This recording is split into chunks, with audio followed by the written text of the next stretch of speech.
Today's topic is the continuation of plant anatomy. इससे पहले का जो लेक्चर था उसमें मैंने एक्सप्लेन किया था आपको रूट एपिकल मेरिस्टेम के बारे में। उसमें मैंने कुछ थ्योरियाँ बताई थी। That was you know very well, histogen theory था, एपिकल सेल थ्योरी था, ट्यूनिका कॉर्पस थ्योरी था। ये सब थ्योरी जनरली रिगार्ड करते हैं सूट अपेक्स से। आज जो थ्योरी देने जा रहा हूँ वो थ्योरी जो है वो एक्सप्लेन करता है regarding the root apex, not shoot apex. तो दो थ्योरी काफ़ी इंपॉर्टेंट है इसमें दी गई हैं रूट अपेक्स में। इससे पहले थोड़ा सा इस फिगर को थोड़ा बता दें आपको। फिगर उसमें स्थान कम होने के कारण ड्रा नहीं कर पाए थे। जैसा कि मैंने बताया था कि एपिकल सेल थ्योरी, ये एपिकल सेल जो है it is responsible for the whole growth of the plant. इससे वाले नेक्स्ट वाले लेक्चर में, एक मिनट, इससे वाले नेक्स्ट वाले लेक्चर में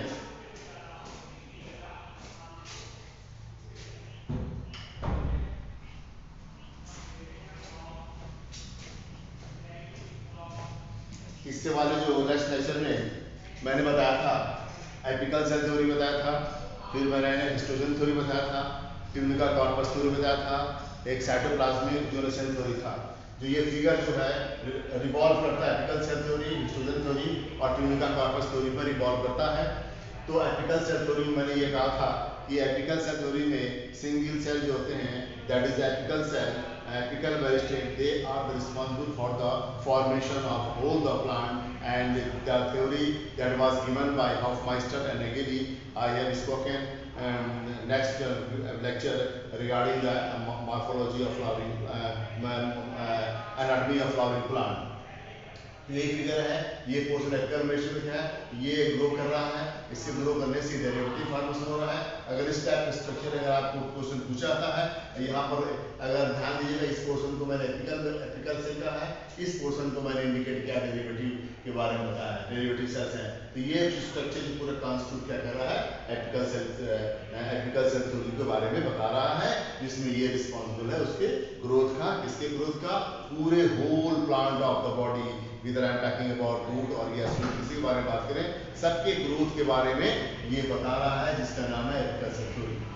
उसी तरह जो सेकंड थ्योरी मैंने उस दिन बताया था वो था हिस्टोजन थ्योरी। डिस्कवर्ड या कहिए इस थ्योरी को प्रपोज किया था, the name of the scientist is Hanstein. Hanstein ने उस थ्योरी को डिस्क्राइब किया था और इन्होंने ये थ्योरी में कहा था कि अगर किसी भी प्लांट का जो पूरा होल ग्रोथ होता है, all the whole growth of the plant can take place through the histogen. उन्होंने लेयर को एक वर्ड यूज किया histogen, and the location of histogen where has occurred they are responsible for that particular organ formation. वो जहां पर locate है उसी पर वो उस टाइप का सेल्स बनाएगा जहां पर उसका लोकेशन है। तो उसको उन्होंने टर्म दिया Hanstein. Hanstein means that you can say a layer which is able to divide to form the whole of the plant. तो इस स्टेशन देखिएगा, ये पोर्शन जो इंडिकेट कर रहा है, ये पोर्शन जिसका नाम है प्लीरोम। प्लीरोम का मतलब मैंने आपको बताया था क्या फॉर्मेशन करता है, ये पेरिप्लेन और ये है डर्मेटोजन, या you can say young leaf का फॉर्मेशन होता है इसमें। तो सबसे पहले लेयर जो था according to histogen theory, they have said dermatogen layer, periblem layer and plerome layer. Dermatogen layer is the layer which you can say dermatogen is the Henstein, या dermatogen is a layer which constitute the epidermal portion of the plant, and that is known as a dermatogen. After that, second layer, that is periphyllum. Just I have spoken about all that. I have said cortex and endodermis is formed. Cortex and endodermis, the layer which are present below the epidermis, and that has to be formed by the Henstein has said a histogen, and that histogen is known as periplane. याद रखिए कभी कभी question नीति पूछा गया है कि पेरीब्लेम से कौन से किस टाइप के टिश्यू का फॉर्मेशन होता है, पेरीब्लेम से किस प्रकार से टिश्यू का फॉर्मेशन होता है, और डर्मेटोजन से किस टाइप के टिश्यू का फॉर्मेशन होता है। जैसा कि हमने कहा, dermatogen is responsible for the formation of epidermal cells and periblem that is located just below the dermatogen and above the plerome, and that layer is known as periblem or periblem histogen, and that constitutes the layer, and that layer is known as cortex and endodermis. Below the periblem, the third layer, as said by Einstein, that is known as plerome. Plerome is the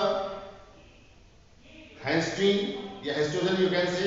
It has power of division. It can form the tissue which are present in the core region of the plant.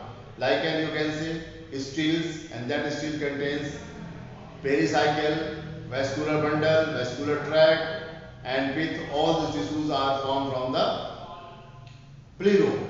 तो ये theory है, तो ये portion जो दिखता है, this portions are located in the core of the centre of the plant and that constitute plerome. ये क्या कर रहा है, प्लीरोम का फॉर्मेशन कर रहा है, and the layer which are just above the plerome that is the periblem and that constitute the that is periblem and that constitute the cortex and endodermis, and this layer which are just above the periblem that is dermatogen. तो इस तरह से histogen theory में हमको प्लीरोम, पेरीब्लेम और dermatogen का पूरा structure दिखाई देता है, जैसे कि मैंने अपने नेक्स्ट लेक्चर में बताया था। थर्ड जो थ्योरी जो है इंपॉर्टेंट है, that is tunica corpus theory. This theory is given by Schmidt साहब ने दिया था, और उन्होंने ये कहा था कि पूरे सेल्स के ऑर्गेनाइजेशन में, पूरे सेल्स की बॉडी के फॉर्मेशन में दो लेयर पार्टिसिपेट करते हैं, एक है ट्यूनिका, दूसरा है कॉर्पस। उस तरह से उन्होंने बताया था, दिस इज द ट्यूनिका जो एक्सटर्नल बॉडी का पार्ट है, इससे एपिडर्मल पोर्शन बनाएंगे, मतलब एक्सटर्नल बॉडी का ऑर्गन जो है वो ट्यूनिका के थ्रू बनेंगे, और जो मिडिल पोर्शन जो इंटरनल ऑर्गन का जो स्ट्रक्चर बनाएंगे वो कॉर्पस से बनाएंगे, and that is given by corpus and that is known as tunica corpus theory. तो ये जो मैंने नेक्स्ट वीडियो लेक्चर जो बताया था उसके बारे में मैंने आपको एक्सप्लेन किया। आज जो बताने जा रहा हूँ इसका नाम है root apex, the theory which has given regarding the root apex. तो regarding the organization of root apex, following theory has been given. Now following theory मतलब there are two theory has been given regarding the root apex theory. पहला theory है कॉर्पर कोपे theory. कॉर्पर कोपे theory, कैपे, कॉर्पर kappe बोलते हैं, korper kappe theory, and this theory proposed by Schuepp scientist होते हैं, सिहुप scientist ने इन्होंने इस theory को प्रपोज किया था। इन्होंने इसमें क्या देखा था कि कॉर्पर को बॉडी, और कॉर्पर को उन्होंने बॉडी माना था, और कोपे को उन्होंने जो है कैप माना था। कॉर्पर इज बॉडी एंड केपे को उन्होंने कैप माना था, यही अपना थ्योरी दिया था। और ये थ्योरी का इनको जो था रीजन था कि that is depend upon the plane of division. जैसा कि इसके अंदर उन्होंने ट्यूनिका कॉर्पस थ्योरी जो है, ट्यूनिका कॉर्पस थ्योरी क्या था, एक चीज बताना हम भूल गए है, अभी आपको ट्यूनिका, जैसे कि मैंने लास्ट बताया था कि ट्यूनिका कॉर्पस थ्योरी था, it was based on the plane of division. ठीक है ना, it was based upon the layer of the cells, it is responsible for the apical cell, तो it is based upon the plane of division। तो plane of division कैसा होता है, on the basis of that इसके अंदर tunica corpus कर दिया था। इसी तरह से जो कॉर्पर कोपे थ्योरी दिया था, ये भी थ्योरी को देने वाले वैज्ञानिक का नाम था शेयू, 1970 में दिया था। और किस पे दिया था, एक प्लांट पे दिया, उस प्लांट का नाम है मेज। मेज पे इन्होंने जो है MAIZE, मेज पे इन्होंने जो है अपने जो है कॉर्पर कोपे थ्योरी दिया। और इस थ्योरी में इन्होंने क्या कहा कि जो प्लांट बॉडी को दो भागों में ग्रुप डिवाइड किया, one is known as korper and other is known as kappe. Korper is a body and kappe is a cap. और इनका थ्योरी का आधार था, the base of the korper kappe theory was that, और the base of the plane of division the like that korper tunica corpus theory. अगर ऐसा question आ सकता है कि corpus kappe theory is based on which theory, तो क्या कहेंगे, कॉर्पर को kappe theory is based on the theory of tunica corpus. The tunica corpus theory is based on what? Tunica corpus theory is based on the plane of division. तो ये जो theory था जिसको सेह्यूक नामक वैज्ञानिक ने दिया था, it was also based on the plane of division और इस तरह से लिखा था। दूसरा जो है इसके अंदर सेकंड थ्योरी है, सॉरी ये question theory my dear, I am very sorry, I am begging to pardon you, ये जो है हमारा दिस इज द, ये इसमें नहीं है, दिस थ्योरी जो है यहाँ मैंने लिखा हुआ पर शायद मैंने क्वेश्चन थ्योरी जो है ये बिलोंग करता है क्वेश्चन थ्योरी से, ठीक है ना, ये बिलोंग करता है क्वेश्चन थ्योरी से। दूसरा थ्योरी था regarding the root apex, that is question theory, and this theory is given by Clowes, CLOWS, Clowes एक साइंटिस्ट हैं, CLOWS, क्लो नामक वैज्ञानिक ने, जो क्वेश्चन सेंटर, क्वेश्चन का मतलब होता है इनएक्टिविटी, एक्टिविटी नहीं होती है उसको बोलते हैं क्वेश्चन सेंटर। तो क्वेश्चन थ्योरी जो था उस जो थ्योरी दिया था वो क्लो नामक साइंटिस्ट थे और उन्होंने ये थ्योरी दिया था, that is based on the मेज प्लांट के ऊपर उन्होंने ये थ्योरी दिया। और मेज प्लांट की थ्योरी देने पर उन्होंने बताया कि इसके अंदर जो होता है रूट अपेक्स, यस, इसके अंदर रूट अपेक्स एक इन्वर्टेड पार्ट बनाता है और वो इन्वर्टेड पार्ट जो होता है जिसको उन्होंने कहा क्वेश्चन सेंटर, और ये क्वेश्चन सेंटर जो होता है इनएक्टिव होता है, and they have a tremendous power of DNA, RNA and protein is there, इसके अंदर होता है, लेकिन क्वेश्चन स्टेज में होता है। That question centre is surrounded by actively dividing cells and which are divided. इसमें एक चीज ये देखा गया है कि जब वो एक्टिवली डिवाइडेड सेल की इंजर्ड हो जाता है, जब वो सेल जो सेल्स के अंदर ग्रोथ करता है जो कि क्वेश्चन सेंटर के ऊपर होता है, जो हाईली एक्टिवेटेड सेल होता है, जब वो इंजर्ड हो जाता है दैट एट दैट टाइम जो होता है ये क्वेश्चन सेंटर एक्टिव होता है और एक्टिव होने के बाद ग्रोथ को अपने आप को ग्रोथ को मेंटेन करता है। तो यही यहाँ पर मेंशन किया है, that is about the question theory. अब इसका क्लूज बताते हैं पहले आपको, regarding the organisation of root effects, following theory have been put forward. Following theory have been put forward, that is two theory have been given regarding the root effects. First theory just I have said, Corpus-Cape theory, and second theory known as Crucian center. What I have said in Corpus-Cape theory में क्या कहा कि this theory was proposed by Seheuk, SHEUE, Seheuk in 1970 में इन्होंने Corpus-Cape theory दिया था। Regarding what they have given, regarding the root effects they have given this theory. क्या कहता है? This theory is comparable. This theory is comparable to tunica corpus theory. जो Corpus-Cape theory होता है वो किसके कंपरेबल है? वो कंपरेबल है tunica corpus के कंपरेबल है of the shoot effects, because it is also based on plane of division. ये क्यों जो ऐसा क्यों है कि what is the reason behind all that? That you can say about that the Corpus-Cape theory is based on the tunica corpus theory. The main thing is that they are based on that is the plane of division. क्योंकि Corpus-Cape theory जो है ये भी plane of division पे है और tunica corpus भी plane of division पे है, इसलिए दोनों theory को क्या करते हैं, they are very similar in their mode of their role during the development of the formation of the structure of the plant. तो इसमें देखिए को कराया गया है, तो जैसे कहा कि this was regarding that set का क्या इसके अंदर, ठीक है ना, this theory was composed of tunica corpus theory of the shoot apex, इस पे कहा शूट अपेक्स पे, कौन सा shoot apex? tunica corpus theory वाला जो था, जो tunica corpus theory किस पे दिया गया था? वो शूट अपेक्स पे दिया गया था, लेकिन Corpus-Cape theory that was given on the root apex, but this theory is very similar to the tunica corpus theory because they both have classified they both have proposed their theory on the basis of the plane of division. Next इसके अंदर क्या कहता है? Because of it also called plane of division, ठीक है। कॉर्पर means का मतलब होता है, याद रखिएगा, कॉर्पर का मींस का मतलब होता है बॉडी, कभी एग्जाम में पूछ देते हैं, और केपे का मतलब होता है कैप, केपे का मतलब कैप होता है और कॉर्पर का मतलब होता है body.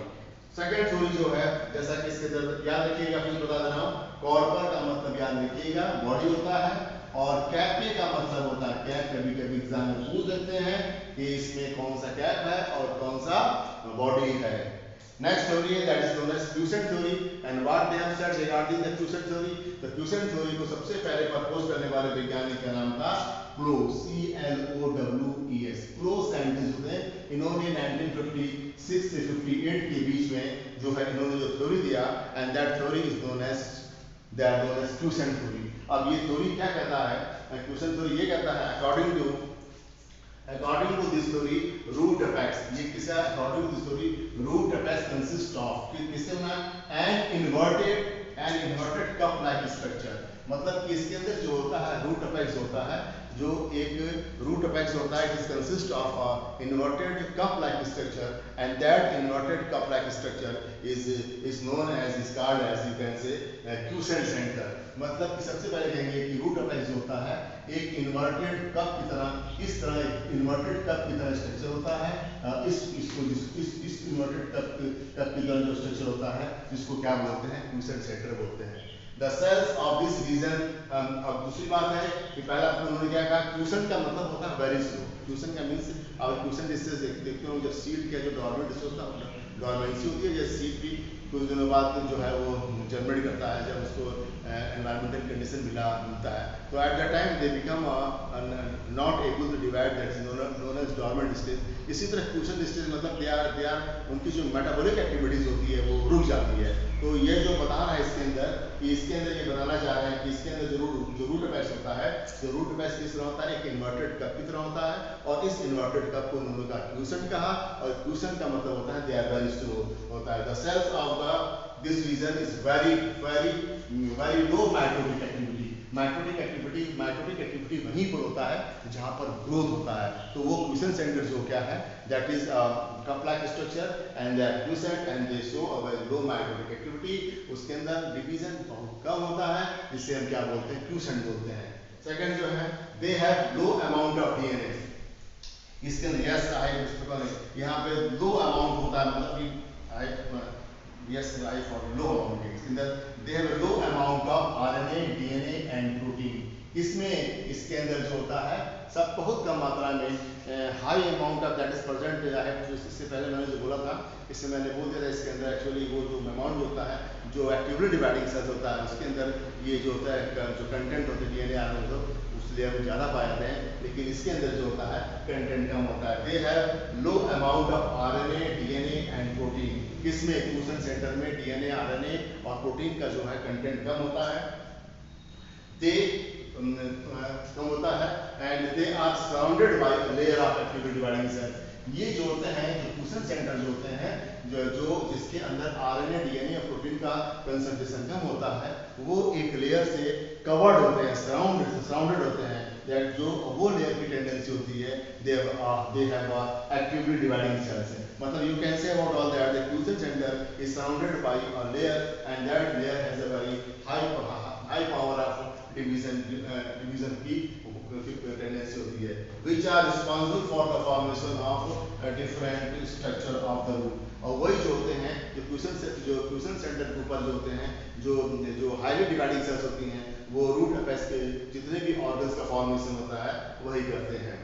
The cells of the quiescent centre divide only when the root apex is get injured. ये तभी जो अनएक्टिविटी में रहते हैं, जो दे आर इनएक्टिविटी में रहते हैं, वो तभी डिवाइड करते हैं जबकि जो सेल्स जो क्यूसेंट सेंटर के ऊपर जो सेल्स है जो डिवाइड करके different tissue of the organs of the root apex बना रहा है, वो जब इंजर्ड हो जाता है, after injuring that cells quiescent centre become active and they divide the form of tissues regarding the root apex. तो इस तरह से रूट अपेक्स और सूट अपेक्स के बारे में जो थ्योरी दिया था उसको ध्यान से पढ़िएगा, ये काफी इंपॉर्टेंट थ्योरी जो है आपको यहाँ पर मैंने एक्सप्लेन किया है।